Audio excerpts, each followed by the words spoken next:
Ayrton Senna didn't die the way people think he did. For 30 years, the world has been given an answer: a failed steering column, a concrete wall, a freak piece of suspension. But behind that answer are missing seconds, disputed evidence, and one detail from his final lap that has never been fully explained. I've got the details. Let me break it down.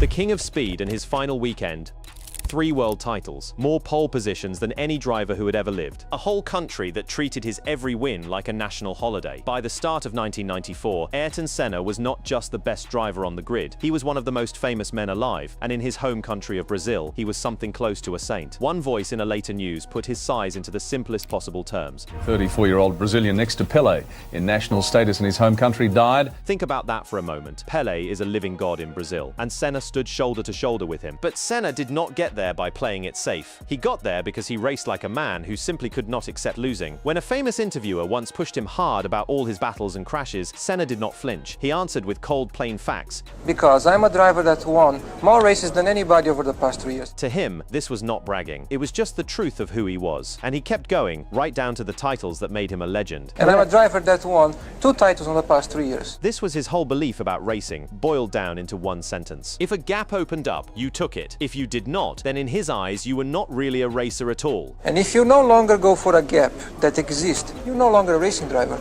Because we are competing. That fire made him the best in the world. It may also be part of why this story ends the way it does, because in 1994, everything shifted under his feet. Senna left McLaren and signed for Williams, the team everyone expected to dominate. But the new car, the FW16, was a beast to handle. The rules had banned the clever electronics that used to help drivers, like active suspension and traction control. Without them, the car felt nervous, twitchy, and unstable. Senna failed to score a single point in the first 2 races of the season. For a man used to winning, that felt like the world turning upside down. So he arrived in Italy at the San Marino Grand Prix at Imola and treated it as the real start of his year. He put the car on pole position. But this weekend was about to become one of the darkest in the history of the sport. It began on Friday. Senna's young friend and fellow Brazilian, Rubens Barrichello, had a horrifying crash in practice. His car clipped a curb at around 140 miles an hour, flew into the air, cleared a barrier, and landed upside down. Barrichello survived with a broken nose and arm injuries, but the whole paddock was rattled. Senna quietly went to check on him. Then Saturday brought something no one was ready for. During qualifying, an Austrian driver named Roland Ratzenberger crashed at close to 200 miles an hour and was killed. He was the first driver to die at a Formula One weekend in 12 years. Senna was shattered. He went to the scene and later broke down and cried on the shoulder of the sport's chief doctor, Professor Sid Watkins. What Watkins said next has haunted fans ever since. He told Senna to walk away, to give up racing that very day and go fishing instead. But Senna could not do it. He replied that there were certain things over which he had no control, and that he could not quit. He had to go on. That night he spoke to his girlfriend, Adrienne Galisteu, and admitted he did not want to race. He even talked about bringing back the driver's safety group to make the sport safer, and he prepared an Austrian flag to wave on his victory lap. A private tribute to the man who had just died. He would never get the chance. Sunday, the 1st of May. The race began at 2 in the afternoon. Senna led from pole, with the young German Michael Schumacher chasing him down. But even the start went wrong. A car stalled on the grid, and another smashed into the back of it at high speed, throwing debris into the crowd and hurting spectators. The safety car came out to slow the field down. Senna and others felt it was far too slow, letting the tires cool and lose pressure, which changed how the sensitive car sat on the track. When the race restarted on lap 6, Senna pulled away and set a blazing pace. Then came lap 7. At around 17 minutes past 2, the car reached the flat-out Tamburello corner and simply did not turn. It ran straight on toward the concrete wall at almost 200 miles an hour. Senna braked hard and shifted down twice, but it still struck the barrier at around 130 miles an hour. The nose and the right front wheel were ripped away. For a moment, Senna's head moved, then it went still. Watkins and his team reached him fast, performed an emergency tracheotomy on the track, and flew him by helicopter to a hospital in Bologna. Back home, families watched the news live, praying for good word. Instead, the hospital sent an update. Then a doctor came on the line to explain what the scans had shown. His official time of death was recorded at 20 to 7 that evening. He had received around 4.5 liters of blood. The fastest man in the world was gone. And almost at once, a question began to spread that has never fully gone away. How could a driver that good in a car built by the best team in the world simply drive straight into a wall?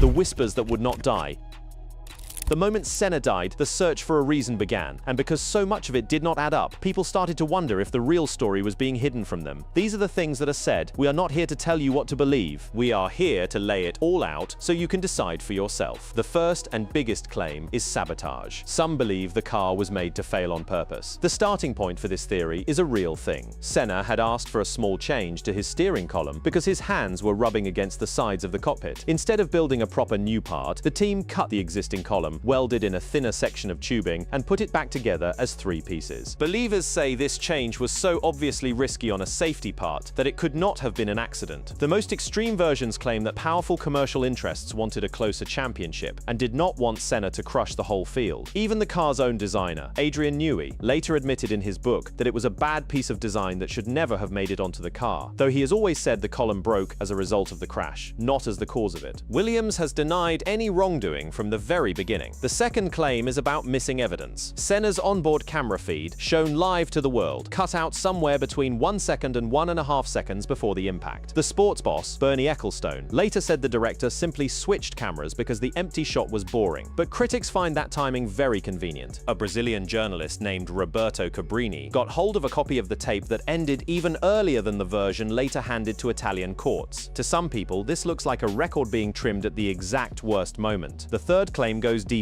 into the black boxes. Senna's car carried 2 data recorders. Shortly after the wreck reached the secure area, Williams staff had both boxes removed under the authority of a top FIA official. The track official who handed them over later said they looked intact, with only scratches on them. But when one of the units was finally given to investigators weeks later, an electronics expert told the court it was totally unreadable. To one side, that is nothing but bad luck and crash damage. To the other, it looks like a story being kept under one team's control before anyone independent could check it. The fourth claim is a medical cover-up, and it ties back to that strange gap in the time of death. Italian law at the time said that if a person died inside the venue, the event had to be stopped at once and the scene sealed. Stopping the whole weekend would have cost a fortune. So some believe that both Ratzenberger the day before and Senna on race day were already gone on the track, but the official word was delayed until they had been flown off-site, so the show could go on. The journalist Roberto Cabrini has said that Senna himself quietly told him Ratzenberger had died on the track, but that it could not be said out loud. Bernie Ecclestone has added to this over the years, describing how he passed word that Senna was dead while the race was still running. One legal medicine expert even described the long hours of keeping his body alive by machine as prolonging a death that had already happened. Then there are the strangest claims of all. One viral video argued that Senna was shot in the head by a sniper as he reached the corner, pointing to flashes in the footage and to the wound above his right eye as proof. Another theory suggests he was so troubled that weekend, including claims about his private life and a supposed wiretap involving his girlfriend, that he drove into the wall on purpose. And some connect his death to his own public suspicions that rival teams were secretly still using the banned electronic aids, suggesting his death conveniently ended that scrutiny. Every one of these theories feeds on the same thing: a missing second of video, a recorder that went dark, a repair that never should have happened, a time of death that seemed to bend around the law. For the people who cannot let it go, the picture never quite settles, and the official record would spend the next 13 years trying to answer them.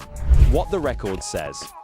So set the theories aside for a moment and look at what the investigators actually found. This is one of the most heavily studied accidents in the history of motorsport, and it left behind a mountain of hard data. Start with the numbers pulled from the car itself. The recovered data showed the car entering the corner at almost 200 miles an hour, and then, just after the turn-in, the throttle dropped sharply and the steering pressure collapsed while the driver was still pushing on the wheel. Experts synced the onboard video with the data and spotted an odd movement of the steering wheel with a button on it drifting off its normal path in a way that lined up with the column braking. That brings us to the part at the center of everything. The original steering column was a single piece of metal. To move the wheel for Senna, it was cut. A narrower tube was inserted, and it was welded back together. The experts who examined the broken part found that the welds themselves were fine, but the design was the fatal flaw. The sudden change in width, the rough tool marks, and the smaller tube all created a weak point under heavy load. Cracks from metal fatigue had already grown across roughly 60% of the part, with signs they had started well before the race even began. The design of the change, they concluded, was the critical weakness. Newey, the man who designed the car, has spoken about all of this with painful honesty. He does not hide from his share of it. What I do know is the car is aerodynamically unstable, which is definitely down to me. He owns that part flatly, without excuses. I'd messed up on the aerodynamics of the car. But when it comes to the column itself, his read of the numbers is different from the court's. None of the data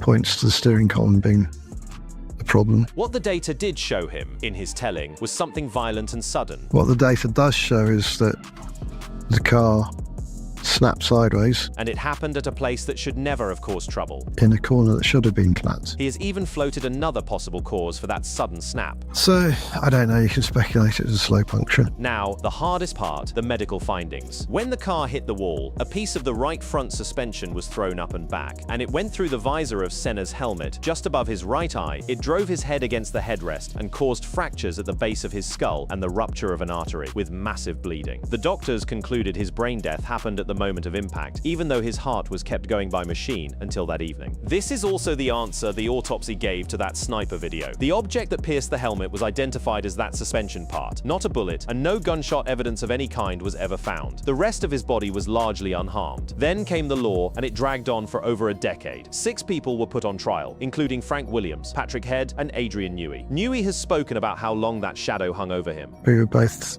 on charge for manslaughter, which lasted for about 10 years. A huge technical report, running around 500 pages, blamed the failure of the modified steering column. In 1997, all 6 men were found not guilty, but the case refused to die. Appeals sent it back through the courts for years. In 2005, Newey was fully cleared, while Patrick Head was found responsible for the badly designed and badly executed changes to the column. But by then, so much time had passed under Italy's time limits that no punishment could be given. In 2007, the top court confirmed that finding one final time. In the end, no one ever went to prison, and maybe that is why the arguments never stopped. Even the man closest to the car admits the whole truth may be out of reach. I don't think we'll ever know with absolute 100% confidence what happened. What is certain is what his death changed. The Tamburello corner was turned into a slower chicane, cockpits and helmets were made far stronger, and safety became the #1 priority in the sport. No driver died at a Formula 1 race again for the next 20 years, until Jules Bianchi, who crashed in 2014 and died the following year. Every driver who walks away from a crash today owes something to that terrible afternoon. So how did Ayrton Senna really die? The courts gave their answer, and it points to a broken steering column. The engineers gave theirs, and some still wonder about a cold tire or a slow puncture, and the people who still watch that grainy footage frame by frame have answers of their own. The facts are all here in front of you now. What you believe about that final corner at Tamburello is up to you. Liked this video? Click on the cards showing on your screen for more.